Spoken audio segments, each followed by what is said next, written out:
오늘은 룻기 3장 14절에서 18절 말씀을 보면서 이제 장소가 타작마당에서 나오미와 룻이 거주하는 그 집으로 바뀐 것을 우리가 살펴보고, 또 이제 친족 구속자의 구속을 기다리는 나오미와 룻에 대해서 오늘 함께 살펴보도록 하겠습니다. 시어머니의 제안에 따라서 룻은 보아스의 타작마당에 가서 그의 발치에 누워서 친족 구속자가 되어 줄 것을 호소했습니다. 그리고 그로부터 확실한 응답을 받아가지고 돌아오게 됩니다. 한밤중에 보아스가 잠이 깨어서 자기 발치에 누워있는 여인을 보고 룻과 구속의 언약을 맺게 됩니다. 자, 한밤중에 룻이 요청한 것을 들어주겠다고 승낙을 받았거든요. 그럼 이제 끝났죠. 그 다음 이제 뭘 해야 됩니까? 룻이 이제 기다리기만 하면 됩니다. 근데 밤은 깊었습니다. 마땅히 주변에 갈 곳도 없습니다. 타작마당에서 하룻밤을 보내게 됩니다. 보아스는 그 밤에 룻을 집으로 돌려보내지 않습니다. 무슨 이상한 생각을 하고 그녀를 붙잡아 둔 건 아닙니다. 13절 마지막에 보니까 아침까지 누울지니라. 아침까지 누워 있으라고 합니다. 왜 밤중에 돌려보내지 않느냐? 한밤중에 여인 혼자서 어두운 밤길을 간다는 것은 상당히 위험합니다. 혹시나 강도를 만날 수도 있고, 혹은 밤에 어떤 들짐승을 만날 수도 있습니다.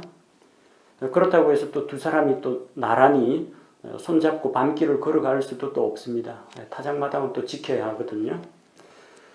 오늘날과 달리 사사들이 다스리던 그 시대에는 이 치안 문제가 그렇게 좋지는 못한 상황이었습니다. 밤에는 도둑이나 강도들이 활동합니다.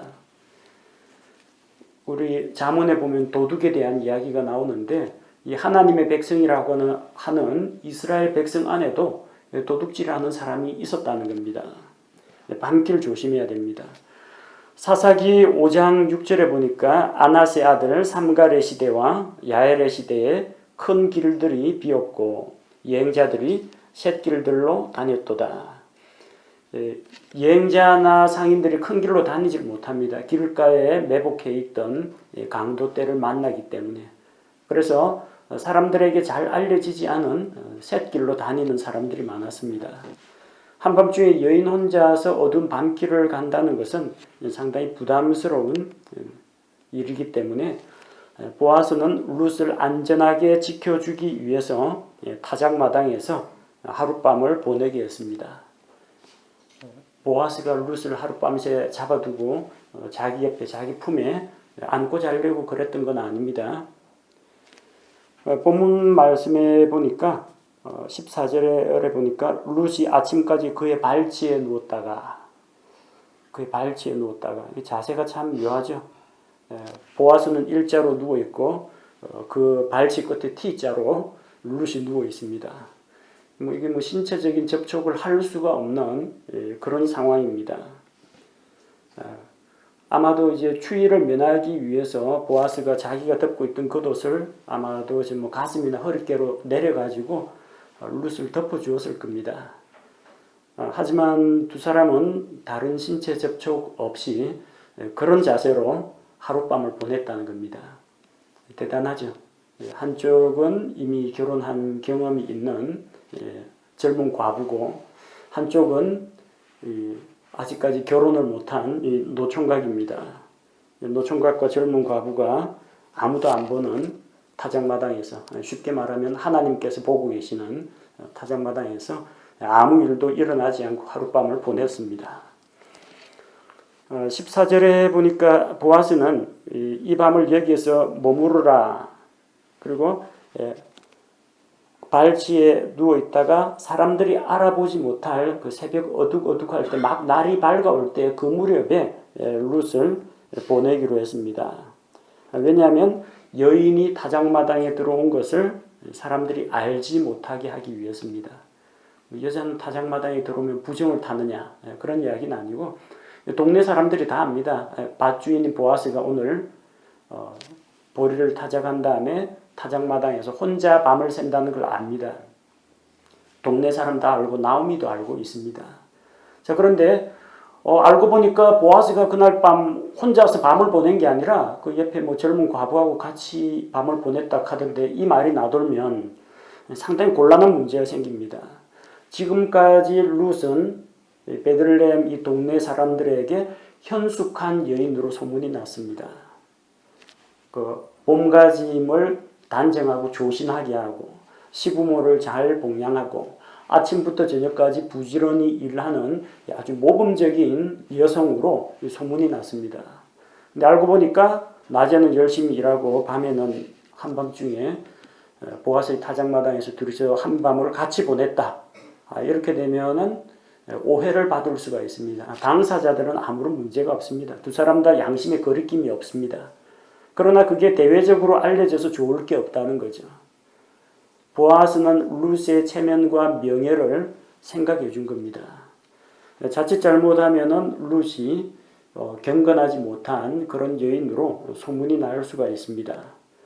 또 만약에 보아스가 룻을 아내로 삼으려고 한다. 둘이서 벌써 하룻밤을 보낸 사이다. 이런 이상한 소문이 퍼지면 자기보다 더 가까운 친족 구속자가 있을 텐데 그 사람으로부터 율법의 절차를 무시하고 어떤 육신적인 감정을 앞세워서 이 룻을 취하였다고 오해를 받거나 비난을 받을 수가 있기 때문입니다.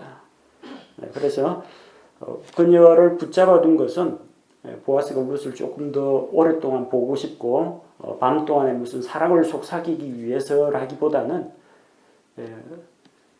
젊은 남녀가 같이 순결을 지키고 또 대외적으로도 좋은 평판을 얻기 위한 그런 방법이었고 또 한 가지는 밤길에 함부로 다니지 않도록 룻의 안전을 지켜주기 위한 것이었습니다. 자, 날이 밝을 무렵이 되었습니다. 제가 그래서 보아스가 룻에게 곡식을 나눠줍니다. 어제 저녁에 그가 타작한 그 보리 그 곡식을 그녀에게 나눠주는데 룻이 그 쓰고 있던 너울, 이 베일을 말합니다. 룻이 쓰는 그 베일에다가 곡식을 담아줍니다. 아시다시피 이제 머리에 쓰는 이런 베일은 펼쳐놓으면 그냥 보자기입니다. 거기에다가 보아스가 보리를 6번 되어서 주었습니다. 그래서 보리를 6번 되어서 주었더니 룻이 그것을 머리에 이고 갔습니다. 6번 되어서 룻에게 이워 주었습니다. 그러니까 보리 양이 제법 상당히 많다는 걸 알 수가 있죠. 그냥 조그만한 그 뭐 도시락 보자기 정도면 한 손에 들고 딸랑딸랑 걸어가면 그만입니다. 근데 머리에 인다는 것은 이게 제법 무겁다는 이야기입니다. 여인이 두 팔로 안고 갈 수 있을 그런 분량이 아니기 때문에 머리에 이어줬다는 겁니다. 자, 룻은 지난번에 우리가 룻기 앞쪽에 우리 3장에서 2장에서 보니까 자기가 그 수확한 보리 1에바를 가지고 시어머니에게 가지고 갔습니다. 그건 어떻게 얻은 것이냐? 열심히 일해서 얻었습니다. 그런데 지금 이 보아스가 되어주는 6번 되어주는 이 보리는 수고하지 않고 얻은 것입니다. 우리가 누리는 것 중에 뭐 크게 두 가지로 나누면 내가 열심히 일해가지고 벌어들인 게 있습니다. 또 하나는 다른 사람으로부터 값없이 선물로 받은 것이 있습니다. 열심히 일해서 수고한 것은 자기 공로가 들어갑니다. 물론 이제 그런 일할 수 있는 능력과 기회를 주신 하나님께 감사는 드리지만 어쨌든 나의 수고와 노력이 들어갑니다. 그런데 거저 얻은 것은 어떻습니까? 거의 거저 그냥 하나님께서 은혜로 주셨다. 누가 나에게 선물로 줬다.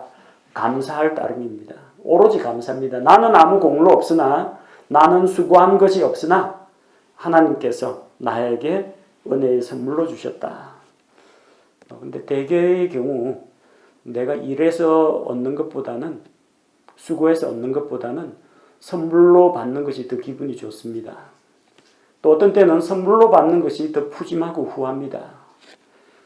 이전에 저희 가정에서 그 아래쪽 그 1층을 구멍가게 새로 주었습니다. 그래서 보통 때는 그 과자를 사 먹으러 갈 때 우리는 돈을 안 냈습니다. 우리는 신용카드는 없었지만 아버지가 신용이 있어가지고 아버지의 이름으로 구하면 무엇이든지 받았습니다. 아버지가 여기서 과자 얻어먹으라고 했어요 하면은 과자를 두말 없이 내줍니다. 그리고 돌아가서 장부에 자기는 가게 아저씨는 다 적습니다. 그래서 25일 날 되면 아버지 월급날 빚 청산하러 갑니다. 외상값 청산하러 갑니다. 외상값 안 떼어먹고 일시불로 갚으니까 가게 주인은 돈이 목돈이 들어오니까 좋아하죠. 그럼 옆에 제가 쭈삣쭈삣거리면서 따라갑니다. 보통 때는 10원짜리 내고 라면땅 하나 집어오거나 그래는 돈 주고 과자 사 먹거나 아니면 아버지 이름 대고 무슨 과자 얻어갔는데 가만히 이 과자 저 과자 눈치 보고 있으면은 아저씨가 아무거나 집어가라고 합니다. 안 집어요. 그럼 제가 그 부끄러움을 많이 타서 그런가 보다 하고 남자가 왜 그래 쑥스러워하느냐 하면서 이 옷자락, 슈터 자락을 펼쳐놓고 이 과자 저 과자 막 집어줍니다. 그래가 푸짐하게 안고 제가 돈 주고 사는 것보다 더 푸짐하게 얻어먹습니다. 왜 내가 손을 내밀어서 원하는 대로 집으라고 하는데 안 집느냐? 제 손보다는 아저씨 손이 훨씬 더 큽니다. 그래서 집어주는 거 거저 먹는 게 훨씬 더 많이 받습니다. 루시 아침부터 저녁까지 열심히 일해가지고 보리 1에바 이삭죽기로 얻었습니다. 그런데 전혀 수고하지 않고 룻은 보아스로부터 6번이나 이 보리를 되어주는 거 그걸 안고 돌아왔다는 겁니다. 여러분 생각해 보십시오. 여러분이 수고해서 얻은 것이 큰지 값없이 은혜로 얻는 것이 큰지. 우리가 수고해서 얻는 것은 대부분 힘 있고 돈 있고 능력이 있으면 다 얻을 수 있는 것들입니다. 근데 공짜로 얻는 것은 가치가 떨어지는 것이 아니라 돈으로 살 수 없기 때문에 하나님이 거저 주시는 겁니다. 진짜로 소중한 것은 공짜로 주십니다. 왜? 우리가 만들어낼 능력이 없고 살 수 있는 돈이 없기 때문에. 사람에게 있어서 없으면 안 되는 거 필수적인 거, 공기. 공기는 우리가 실험실에서 만들어내지를 못합니다. 만들어낸다는 것도 무슨 이상한 금속 조각하고 뭐 염산하고 반응을 시켜야 뭐 기체가 나오는데 숨 쉴 수 있는 이 자연 상태의 공기는 만들 수가 없어요. 하나님 공짜로 주십니다. 물도 우리는 무에서 유를 창조하지 못합니다. 물은 하나님께서 그냥 공짜로 주십니다. 생명도 거저 주십니다. 우리 혼의 구원은 너무나 값이 비싸서 어느 정도로 비싸냐? 목숨 내놔야 합니다. 죄의 삭은 사망이고 또 생명의 피가 혼을 구속하기 때문에 이 구원은 돈 주고 살 수 없습니다.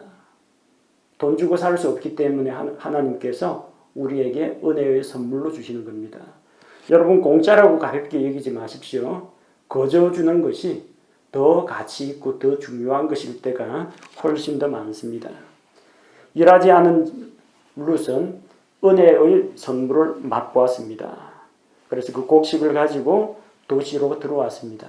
이 타작마당은 보통 산 언덕배기에 있습니다. 사방에서 바람이 불기 때문에 뭐 바람의 방향이 바뀌더라도 이 키질을 할 수 있도록 높은 언덕에 타작마당이 있습니다. 근데 이제 새벽녘에 해가 뜰 무렵에 사람들 눈에 띄지 않게 그 곡식 베일에 쌓은 그 곡식을 머리에 이고 이제 자기 시어머니에게로 돌아옵니다. 돌아와서 시어머니에게 그동안 있었던 일을 다 이야기합니다. 며느리를 보아스에게 보내놓고 아마 나오미도 걱정이 됐을 겁니다. 일이 잘 진척됐을까? 이 두 남녀가 혹시 어디까지 갔을까 이런 생각들을 아마 하고 있었을 겁니다. 그래서 자기 시어머니에게로 가니 시어머니가 물어봅니다. 내 딸아 너는 누구냐? 내 딸아 너는 누구냐? 많은 주석가들이 이 대목을 가리켜서 아직 날이 어둑어둑한 새벽 어두울 때이기 때문에 나오미가 룻을 알아보지 못하고 이렇게 물었다고 합니다. 그렇지 않으면은 너는 누구냐라는 말이 필요 없거든요. 뻔히 보고 룻인데 왔니? 이러면 끝인데 너는 누구냐? 이 말의 의미를 해석을 하지 못해가지고 아마 서로 간의 얼굴을 못 알아봤을 거다. 그래 주장합니다. 근데 본문 말씀을 보면 분명히 내 딸아. 나오미가 지금 저 남편 잃고 아들 잃고 가까이 있는 친척이라고는 이 며느리밖에 없습니다. 며느리 하나는 모압으로 돌아갔고 데리고 온 며느리 룻밖에 없습니다. 내 딸아라고 부를 수 있는 사람은 룻밖에 없어요. 그러니까 나오미가 룻을 알아봤다는 겁니다. 그런데 왜 너는 누구냐? 이렇게 물었을까요? 너는 누구냐라는 것은 룻의 이름을 몰라서 룻의 얼굴을 몰라보고 그렇게 말한 것이 아니라 너의 정체성은 뭐냐는 겁니다. 너의 신분은 무엇이냐? 어제 내가 너를 보낼 때는 분명히 남편 잃은 과부, 모압 출신의 과부 룻이었다. 설마 아직도 모압 출신 과부 모습 그대로 돌아온 건 아니겠지? 이런 이야기입니다. 그래 어젯밤 잘 보냈어? 혹시 밤새 미세스 보아스가 돼서 돌아온 건 아니야? 이런 식으로 묻는 겁니다. 성공했느냐? 그 사람이 널 받아준대? 그거 간접적으로 물어보는 겁니다. 신분에 대해서 자기 신분에 대해서 확실히 알아야 합니다. 룻이 타작마당에 있는 언덕배기까지 열심히 올라가서 보아스의 발치에서 나의 친족 구속자가 되어주십시오. 그래서 구속의 언약을 맺고 돌아왔습니다. 그럼 뭔가 변화가 되어야죠. 아직도 나는 가난하고 의지할 곳 없는 이방 여인 과부 룻입니다. 이러면은 지금 자아 정체성이 잘못된 사람입니다. 예수님 나의 구원자로 모시기 위해서 갈보리 언덕 십자가 아래 예수님 발치에 가서 주님 저는 죄인입니다. 이 죄에서 저를 구원해 주옵소서. 나의 구원자가 되어 주옵소서. 그렇게 주님을 만난 다음에 내려왔는데 너는 누구냐? 아직도 공중권세 잡은 마귀를 따르는 어둠의 자식이냐? 아니면 이제는 예수 그리스도의 신부가 되었느냐? 그 질문입니다. 우리 신분의식 바르게 알고 있어야 합니다. 그래서 나오미가 룻에게 너의 신분은 이제 어떻게 변화되었느냐? 하룻밤새 너는 어떤 여인이 되었느냐? 아직도 과부 룻이냐? 아니면 보아스와 결혼하기로 된 그의 아내가 될 룻이냐? 그걸 물어봅니다. 그러자 룻은 보아스와 자기 사이에 밤 동안에 있었던 일을 시어머니에게 모두 이야기합니다. 그러면서 17절에 그가 이르되 보리를 6번 되어주면서 말하기를 빈손으로 내 시어머니에게 가지 말라 하였나이다 이야기를 합니다. 보아스가 내막을 알고 있다는 이야기입니다.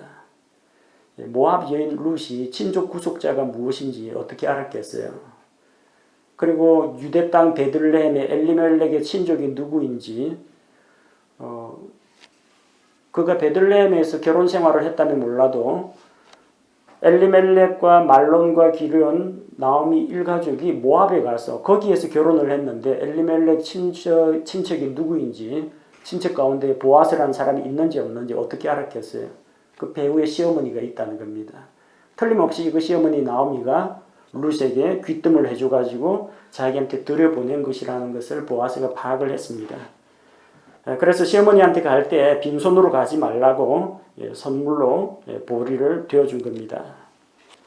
그래서 빈손으로 가지 말라고 하면서 보리를 6번 되어줍디다 하고 이야기하니까 시어머니인 나오미가 무슨 뜻인지 이제 알아듣습니다. 이스라엘에서는 숫자 가운데 7은 완전한 숫자를 의미합니다. 그리고 숫자 6은 7이 되기 직전의 숫자로 불완전한 숫자, 미완성을 이야기합니다.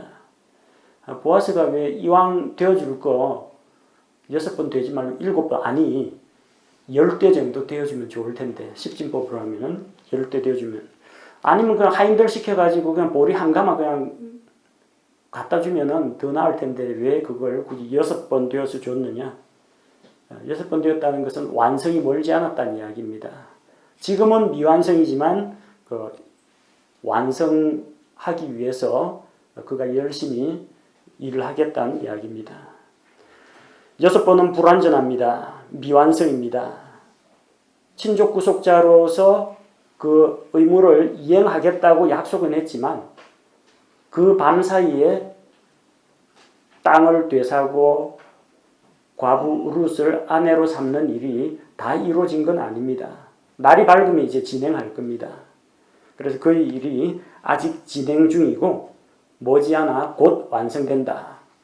1에서 7이 가깝겠습니까? 6에서 7이 가깝겠습니까? 7하고 가장 가까운 자연수 6을 보여준 겁니다. 나오미가 알아들었어요. 무슨 뜻인지 알겠다. 그래서 18절에 나오미가 룻을 안심시킵니다. 내 딸아, 이 일이 어떻게 될지 내가 알 때까지 가만히 앉아 있으라.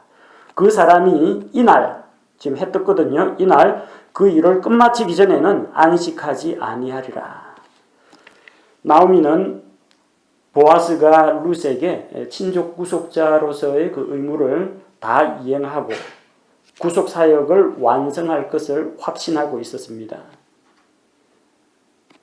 불완전한 6이 머지않아 완전한 7로 바뀐다는 것을 알고 있었습니다. 그래서 나오미는 룻에게 가만히 앉아 있으라고 했습니다. 가만히 앉아 있으라. 왜 가만히 앉아 있어야 하느냐? 나오미와 룻은 지금 경제적으로 완전히 파산했습니다. 일을 할 수 있는 육체는 있다고 하더라도 농사를 지을 땅이 없습니다. 가지고 있던 땅을 조상으로부터 물려받은 그 상속유산을 팔고 모압으로 갔기 때문입니다. 모압에서 그들이 가지고 갔던 돈들 다 쓰고 빈손으로 베들레헴에 돌아왔습니다. 오늘날로 이야기하면은 저 법원에 경제적으로 파산 신청을 한 사람입니다. 은행 거래도 못합니다. 그리고 빚을 갚을 능력도 없습니다. 할 수 있는 것이 아무것도 없습니다. 나오미와 룻은 잃어버린 땅을 찾고 또 가정을 이루는 일에 있어서 할 수 있는 게 없습니다. 그러니까 누가 일해야 돼요? 나오미가 일하고 싶어도 못합니다. 룻이 일을 하고 싶어도 못합니다. 누가 일해야 합니까? 친족 구속자가 일해야 합니다. 사람이 구원받기 위해서 이방 종교에서는 일을 하라고 합니다. 열심히 고행을 하라. 힌두교 이런 데서 보면은 고행을 하고 수행을 하는 사람들이 있습니다. 불교에서는 면백 수행을 하거나 부처에게 절을 하거나 또 각 종교에서는 종교적인 계율, 종교 의식을 지키거나 율법의 행위를 하도록 합니다. 혹은 착하고 바르게 살면 하나님이 알아주실까 해서 도덕적으로 선하게 살려고 하는 사람도 있습니다. 선행도 좋고 인격 수양도 좋고 자기를 훈련하는 것도 다 좋지만 그게 사람을 구원하지는 못한다는 겁니다. 구원받는 일에 있어서 우리는 할 수 있는 것이 아무것도 없습니다. 왜? 우리는 영적으로 파산한 상태이기 때문에 하나님 앞에 내세울 것이 아무것도 없습니다. 열심히 수고하고 일해서 하나님 앞에 자랑하려고 가져가봤자 그것은 다 더러운 누더기 옷과 같은 것들입니다. 우리 자신의 부끄러움을 가리지 못합니다. 우리가 과거에 지은 죄의 문제를 결코 해결하지 못합니다. 누가 일해야 하느냐? 구속자이신 예수 그리스도께서 일하셔야 합니다. 구원은 전적으로 하나님의 은혜로 되는 것입니다. 바울과 실라가 빌립보 감옥에 갇혀가지고 밤에 찬송을 부르고 하나님을 찬미하니까 옥문이 열리고 결박된 것이 풀렸습니다. 감옥을 지키던 간수가 놀라서 감옥 안으로 뛰어들어갑니다. 죄수들이 도망갔을까 봐 자살하려고 하는데 바울이 말립니다. 내 몸을 상하게 하지 말라. 우리가 다 여기 있다. 그가 불을 켜고 바울과 실라 앞에 엎드려서 묻습니다. 선생들이여, 내가 무엇을 하여야 구원을 얻으리까? 그는 아직까지도 무엇을 해야만 구원을 얻는다고 생각했습니다. 바울과 실라는 율법서를 읽으라, 할례를 받으라, 십계명을 지키라, 신약교회를 찾아가거라, 어떤 명령을 주지 않았습니다. 뭐라고 했습니까? 오직 주 예수 그리스도를 믿으라. 그리하면 내가 구원을 받고 내 집이 구원을 받을 것이라고 했습니다. 우리가 할 수 있는 건 아무것도 없어요. 우리가 해야 할 일, 우리가 구원받기 해야 할 일은, 구원을 위해서 할 일은 아무것도 없습니다. 누가 일하셨느냐? 예수님께서 일하십니다. 우리는 예수님이 일하신 것, 이루어 놓으신 그 일을 믿음으로 받아들이면 됩니다. 그래서 가만히 앉아 있으라. 나서지 마라. 동네방네 자랑하거나 소문내지도 말라. 너가 잘나서 친족 구속자의 은택을 입는 것이 아니다. 너는 할 일이 없다. 가만히 앉아 기다리기만 하라고 했습니다. 앞쪽에는 홍해가 가로막고 있고 뒤에서는 이집트의 군대가 추격해 옵니다. 우리가 이 양 가운데 끼어가지고 어떻게 하면 좋을까? 하나님께서 모세를 통해서 이스라엘 백성을 안심시킵니다. 출애굽기 14장 13절, 너희는 두려워하지 말고 가만히 서서 오늘 주께서 너희에게 보여주실 그분의 구원을 보라. 구원은 하나님께서 이루시고 너희는 가만히 서서 보기만 하라는 겁니다. 하나님의 구원을 잠잠히 받아들이기만 하면 됩니다. 땅을 구속하는 일, 보아스가 할 일이지 나오미나 룻이 나설 수 있는 일이 아닙니다. 오늘 그가 친족 구속자의 일을 끝마치기까지는 안식하지 않을 것이라고 했습니다. 하나님이 그러합니다. 이사야 62장 1절에서 시온의 의가 광채같이 예루살렘의 구원이 타는 등불같이 나아갈 때까지 내가 시온을 위해 잠잠하지 아니하며 예루살렘을 위해 안식하지 아니하리니 주께서 자기의 구속 사역을 마치기까지는 결코 쉬지 않으신다는 겁니다. 그래서 우리가 읽은 18절 말씀처럼 보아스는 일합니다. 구속자의 일을 마치기까지 쉬지 않고 일합니다. 친족 구속자는 일합니다. 하지만 구속을 받을 룻은 일하지 않습니다. 보아스가 다 이루어 놓은 그 일에 참여해서 안식을 누리기만 하면 됩니다. 우리는 오늘 본문 말씀을 통해서 보아스가 룻에게 준 약속을 다시 한번 확인하고, 또 우리는 일하지 않지만 친족 구속자로서의 일을 하고 열심히 일하고 쉬지 않고 일하는 보아스의 모습을 성경을 통해서 보게 됩니다. 또한 이를 통해서 우리의 친족 구속자이신 예수 그리스도의 모습을 배우게 됩니다. 일하여 얻는 것, 선물로 받는 것, 둘 다 우리는 감사해야 합니다. 어느 것에 더 감사해야 하느냐? 값없이 은혜의 선물로 받은 것에 대해서 더 감사하게 됩니다. 룻이 하루 종일 땀 흘려 일해서 보리 1에바를 얻었습니다. 그것도 상당히 많은 분량입니다. 그것도 보아스가 배려를 해줬기 때문에, 일부러 이삭을 바닥에 흘려서 죽도록 도와줬기 때문에 그 정도 거두었습니다. 하지만 이번에는 보아스가 타작마당에서 손수 자기가 까부른 그 보리를, 타작한 보리를 룻에게 돈도 안 받고 6번 되어가지고 머리에 이어줬습니다. 일을 하여 얻는 것보다 은혜의 선물이 훨씬 더 풍성하다는 것을 우리에게 가르쳐주고 있습니다. 보아스가 친족 구속자의 일을 맡아서 쉬지 않는 것처럼 예수 그리스도께서는 우리는 일하지 않지만 예수님께서 우리를 위해 구속 사역을 다 이루셨습니다. 구원은 우리의 몫이 아닙니다. 우리는 그냥 가만히 있어서 잠잠히 앉아서 하나님의 구원을 믿음으로 받아들이면 됩니다. 주님께서 일을 하셨습니다. 요한복음 17장 4절에 내가 아버지를 땅에서 영화롭게 하였사오니 곧 내가 아버지께서 내게 하라고 주신 일 무엇입니까? 십자가의 구속사역. 그 일을 끝마쳤나이다. 내가 그 일을 끝마쳤나이다. 요한복음 19장 30절에서 그 일을 끝마쳤습니다. 다 이루었다 하시고 머리를 숙이신 뒤 숨을 거두셨습니다. 하나님께서는 구원을 값없이 선물로 주십니다.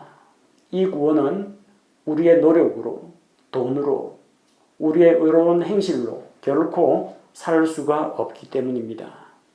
오로지 그것은 죄 없는 예수 그리스도의 피값으로만 살 수 있습니다. 우리는 예수님께서 십자가에서 우리 죄를 대신하여 못 박혀 죽으시고 피 흘려 죽으시고 또 우리를 위해 다시 살아나신 바로 그 구속사역, 주님께서 이루신 그 일을 믿음으로 구원을 받고 안식을 누립니다. 루시 친족 구속자 보아스의 사역을 통해서 값없이 안식에 참여하듯이 우리 역시 친족 구속자이신 예수님의 일, 예수님께서 이루신 바로 그 일을 믿음으로 받아들일 때 구원을 받고 안식을 누리게 됩니다.